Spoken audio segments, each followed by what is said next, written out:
yang dikasihi Tuhan, malam hari ini mari kita siapkan hati kita. Kita mau datang di hadirat Tuhan. Kita mau menghampiri tahta Tuhan yang kudus. Kita bawa segenap keberadaan kita, apapun kondisi kita saat ini.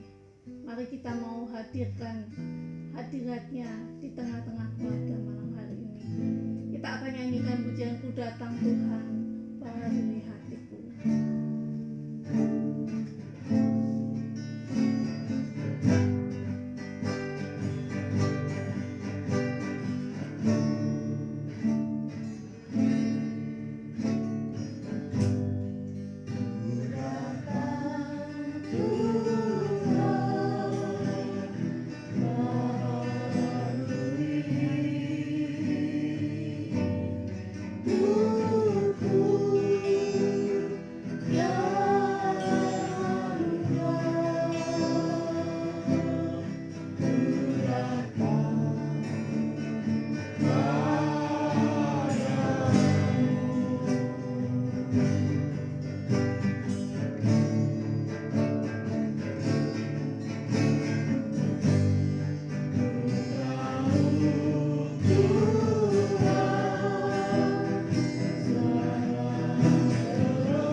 Tuhan, Engkau telah menyertai kami dari awal hingga pertengahan Tuhan. Sebentar kami akan mendengarkan firman-Mu Tuhan. Kiranya kuduskan hati kami, pikiran kami, maupun telinga kami Tuhan, agar kami dapat mendengarkan Tuhan dan dapat melakukan firman-Mu.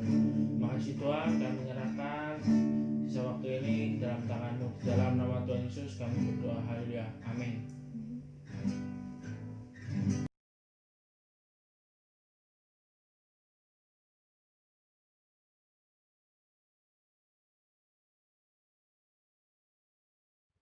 Puji Tuhan, selamat bertemu kembali dalam acara Mezbah Keluarga. Tidak terasa kita sudah sekitar 8 bulan menghadapi pandemi yang kita tidak tahu kapan akan selesai. Tapi marilah kita tetap semangat, untuk tetap setia, melayani Tuhan dan mengiring Tuhan. Apapun keadaan kita tetap mengandalkan Tuhan. Acara Mega pada malam hari ini saya ambil dari Amsal pasal 16, ayat yang kedua saya bacakan. Segala jalan orang adalah bersih menurut pandangannya sendiri, tetapi Tuhanlah menguji hati. Firman Tuhan pada petang hari ini berbicara mengenai cara pandang. Cara pandang manusia, menurut manusia, segala sesuatunya pasti baik. Tetapi menurut Tuhan belum tentu baik, bahkan tidak baik. Tetapi cara pandang Tuhan itu pasti baik. Oleh sebab itu, mari pada sore hari ini kita belajar cara pandang, baik itu dari manusia maupun dari Tuhan. Saudara, cara pandang manusia itu kadang-kadang kalau kita bekerja saja, kita bekerja dengan jujur atau dengan asal-asalan. Kalau jujur, kita bekerja dengan jujur, yang barang baik ya kita katakan baik, yang jelek kita katakan jelek, atau kalau kita asal-asalan ya semuanya kita katakan baik saja. Tapi kita akhirnya tidak mendapat kepercayaan dari orang. Yang kedua juga disiplin. Kita bekerja disiplin atau bekerja dengan asal-asalan. Disiplin waktu, disiplin ya biasanya kalau kita janji sama orang tepat waktu dan lain sebagainya. Atau asal-asalan sehingga kita banyak mengecewakan orang. Kerja keras atau asal-asalan. Saudara, kalau kita melihat saat-saat ini, orang sih maunya instan. Tanpa kerja enak-enakannya, ya kerja-kerja yang nggak seberapa berat, tapi mereka boleh mendapatkan penghasilan yang besar. Ya nggak ada lah. Ceritanya kalau kita kerjanya enak-enak, hasilnya besar. Kita harus lewat proses. Sekarang banyak ya investasi-investasi yang tidak bisa dipercaya. Dan orang banyak yang mengejar hal-hal seperti itu, saudara. Akhirnya apa? Kena tipu. Karena cara pandangnya mereka ya seperti itulah. Ya, saudara, gaya hidup sama, saudara. Mereka membeli sesuatu tidak menurut kebutuhan, tapi menurut keinginan. Tetangganya punya, dia ingin harus punya. Tapi sebetulnya dia nggak butuh. Itulah cara pandang, saudara ya. Saudara, mari kita belajar pada sore hari ini, kita melihat cara pandang. Kita melihat dari cara pandang manusia dulu. Kita ambil dari Kejadian 13, ayat 7 sampai 13.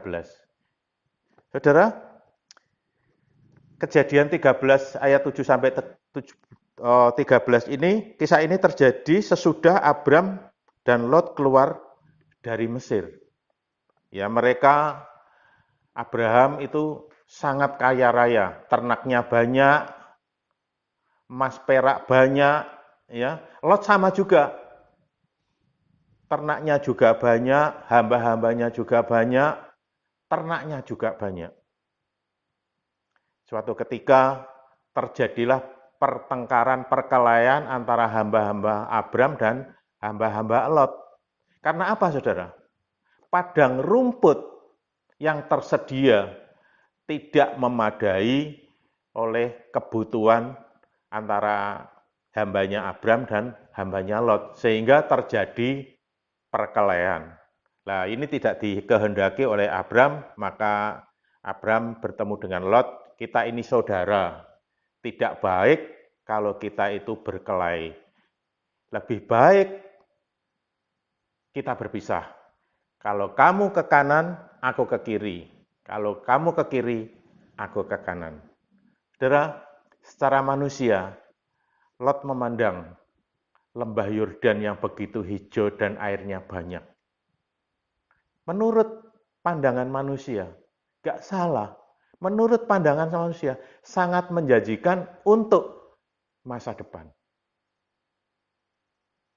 Maka Lot memilih lembah Yordan yang airnya banyak, ya hijau dan lain sebagainya ya, sehingga tanahnya subur. Itu yang dipilih Lot. Secara manusia nggak salah, benar. Untuk masa depan betul, nggak salah pandangannya. Tetapi di dalam ayat yang ke-13 dikatakan, Sodom itu penuh dengan kejahatan manusia di mata Tuhan. Dan ini tidak pernah terpikirkan oleh Lot. Secara manusia, pandangannya betul.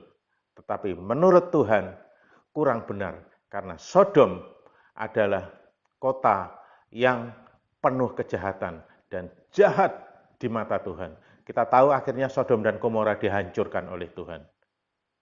Karena pandangan manusia itu beda dengan pandangan Tuhan. Saudara, mari kita melihat sekarang pandangan Tuhan.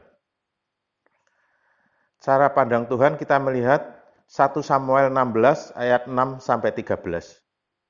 Ketika Nabi Samuel diperintahkan oleh Tuhan untuk memilih salah satu anak Isai untuk diurapi menjadi raja. Kalau manusia, Tuhan katakan, manusia memandang muka, tapi Tuhan melihat hati. Ya, hati yang Tuhan lihat. Di dalam ayat 6, ketika anak Isai yang pertama, Eliab maju, Tuhan tolak. Abinadab maju, Tuhan tolak. Sama maju, Tuhan tolak. Ketujuh anak Isai ditunjukkan satu persatu, Tuhan tolak semuanya. Karena Tuhan tidak pernah melihat manusianya, atau wajahnya, atau gagahnya, tapi Tuhan melihat hati. Ayat 11 dikatakan, apa enggak ada yang lain? Apa cuma 7 ini doang? Dikatakan, ada yang bungsu, masih menggembalakan domba. Ya, panggil. Ketika Daud datang menghadap Samuel, saudara, ya katakan, Tuhan katakan, ini yang aku pilih, urapi. Wajahnya kemerah-merahan, cakep, ya Tuhan pilih Daud, dan akhirnya Daud diurapi menjadi raja, dan roh Tuhan ada di dalam kehidupan Daud. Saudara, cara pandang manusia beda dengan cara pandang Tuhan. Saudara, ada ilustrasi. Seorang ayah yang sudah cukup tua memberikan nasihat kepada kedua anaknya yang sudah dewasa. Dia katakan, yang pertama, jangan pernah menagih hutang. Yang kedua dikatakan, tubuhmu jangan pernah kena sinar matahari secara langsung. Beberapa waktu kemudian, ayah orang tua ini meninggal. Singkat cerita, 5 tahun kemudian, ibunya mendatangi anak yang besar dan melihat usahanya itu hancur. Dia katakan, kenapa usahamu hancur? Saya menuruti nasihat Papa. Saya tidak boleh menagih hutang. Dan barang-barang saya dibawa, dihutang oleh orang-orang dan banyak yang tidak membayar. Sehingga saya menjadi bangkrut, hancur usaha saya. Yang kedua, Papa katakan, saya tidak boleh kena sinar matahari secara langsung. Saya hanya punya sepeda motor. Untuk tidak kena sinar matahari secara langsung, saya tiap hari harus naik taksi. Ibunya diam saja lalu pergi ke anaknya yang kedua, dan ketika melihat usaha anaknya yang kedua, ibu ini heran, kenapa usahamu begitu luar biasa? Anak yang kedua ini katakan kepada ibunya, saya menuruti apa yang Papa perintahkan. Saya tidak boleh menagih hutang, dan saya tidak pernah memberi hutang kepada siapapun. Semuanya saya jual kontan. Yang kedua, saya tidak boleh kena sinar matahari secara langsung. Oleh sebab itu, saya hanya punya sepeda motor. Sehingga saya berangkat pagi-pagi sebelum matahari terbit, dan saya pulang sesudah matahari terbenam. Saudara, di sini kita bisa membedakan cara pandang yang berbeda antara anak yang pertama dan anak yang kedua. Cara pandang yang berbeda akhirnya menghasilkan, ya memberikan hasil yang berbeda. Antara anak yang pertama pandangannya seperti itu dan anak yang kedua pandangannya seperti itu menghasilkan hasil yang berbeda. Saudara kekasih dalam Tuhan, selama ini kita menghadapi pandemi COVID-19. Mari kita memandang masa pandemi ini dengan pandangan yang minta tuntunan Tuhan, sehingga pandangan kita benar di hadapan Tuhan, dan kita boleh menjadi berkat bagi banyak orang. Cara pandang kita itu mempengaruhi hidup kita. Cara pandang kita itu berhasil atau tidak tergantung dari cara kita memandang. Oleh itu mari kita boleh bersyukur pada malam hari ini. Firman Tuhan selalu mengingatkan kepada kita supaya kita mempunyai cara pandang yang benar. Kita minta tuntunan Tuhan sehingga kita bisa memberikan, bisa memandang dengan cara-cara Tuhan. Puji Tuhan, kiranya firman Tuhan pada sore hari ini bisa menjadi berkat buat kita semuanya, sehingga kita yang sudah diberkati, kita juga boleh menjadi berkat buat banyak orang. Mari kita berdoa. Terima kasih Tuhan, pada malam hari ini firman Tuhan selalu memberikan kekuatan buat kita, selalu mendidik buat kita semuanya. Malam hari ini firman Tuhan mengajarkan kepada kita supaya cara pandang kita sejalan dengan cara pandang Tuhan, sehingga hidup kita boleh benar di hadapan Tuhan, dan hidup kita boleh menjadi berkat buat banyak orang. Terima kasih buat firman-Mu, biarlah firman Tuhan pada malam hari ini boleh menjadi berkat buat kita semuanya, walaupun kita mengalami masa-masa pandemi yang sulit, tetapi kita boleh menjadi berkat banyak orang. Terima kasih Tuhan, terima kasih, berkati kami semuanya, tetap berikan kekuatan dan kesabaran buat kita semuanya, sehingga kita semua anak-anak-Mu boleh menjadi berkat. Terima kasih, dalam nama Tuhan Yesus kami berdoa dan mengucap syukur. Haleluya. Amin.